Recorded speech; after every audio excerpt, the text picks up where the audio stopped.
Guys, good morning guys. Ni ako rin napita sa dalan going to Indahag.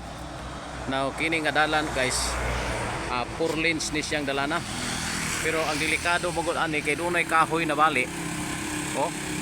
Kuyawa og kinsay ang mahulugan ani ba? Moy kuyaw kayo guys. Dako ra wadi nga sangas kahoy. Unya diri pus ubos. Ni apoy nakadugtong nga kuryente. Kung mahulog ning kahoya, posible nga mawad-an ginig sugang dagitab. Kining dapita oh. Oh. Wala. Oh. Na tumba anak ni siya. Nabali ning kahoya. Ambot og unsa maning klasihas kahoy.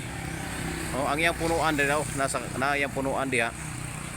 Na delikado kayo kay mataymingan ba.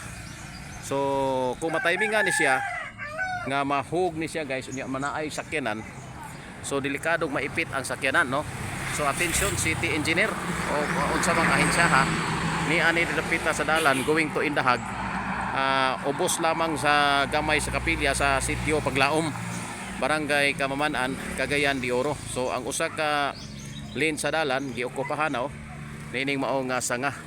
So delikado kayo kung dunay mga sakyanan nga muagi dire onya oh. So mo dire ang sitwasyon guys. So palihog lang okay sa may ayin siya nga hingtungdan ani. Oh, palihog kuhaan yun ning kahoy kay dubli ang impact ani, either maputol ang kuryente or kining sanga mahulugan ang mga motorista. So salamat og good morning.